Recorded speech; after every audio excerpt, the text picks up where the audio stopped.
الحمد لله رب العالمين وبه استعين واشهد ان لا اله الا الله وحده لا شريك له واشهد ان محمدا عبده ورسوله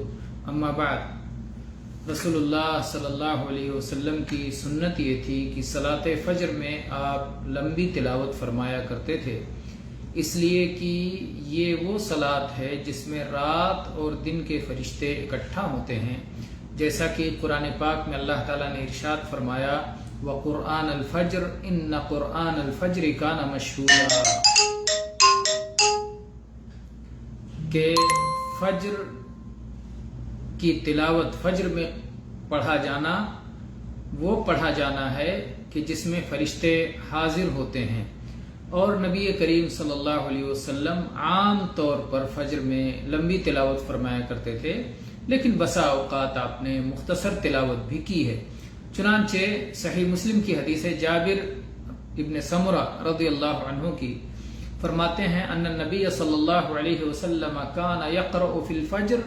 بقاف والقرآن المجید، کہ نبی صلی اللہ علیہ وسلم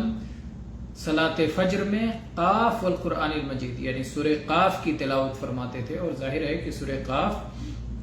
بہت ہی مختصر صورتوں میں سے نہیں ہے۔ یہ حدیث صحیح مسلم میں 458 نمبر پر ہے،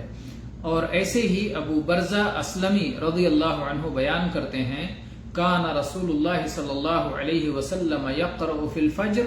ما بین 60 الی 100 آیہ، یہ بھی صحیح مسلم کی حدیث ہے 461 نمبر پر،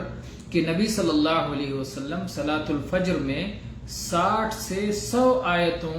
تک کی تلاوت کرتے تھے۔ لیکن سنن نبی داؤد کی ایک روایت ہے جو ہے نا کہ ایک صاحب بیان کرتے ہیں عن رجل من جہینہ انه سمع النبي صلی اللہ علیہ وسلم يقرأ في الصبح اذا زلزلت الارض زلزالها في الركعتين كلتيهما۔ یہ سنن نبی داؤد کی روایت ہے 816 نمبر پر، اور علامہ البانی رحمہ اللہ نے اسے صحیح قرار دیا ہے، صفت صلاۃ النبی میں اسے دیکھ سکتے ہیں۔ تو بہرحال اس میں ہے کہ نبی صلی اللہ علیہ وسلم نے صلاۃ صبح میں دونوں رکعتوں میں سورہ اذا زلزلت الارض کی تلاوت کی، اور یہ مختصر صورتوں میں سے 30ویں پارے کی مختصر صورتوں میں سے ہے۔ تو اس سے معلوم ہوتا ہے کہ نبی صلی اللہ علیہ وسلم کبھی کبھی فجر کی صلاح میں بھی مختصر صورتوں کی تلاوت کرتے تھے، اور لیکن عام طور پر طریقہ یہ تھا کہ آپ فجر کی تلاوت لمبی کیا کرتے تھے۔ واللہ تعالی عالم والحمد للہ رب العالمین۔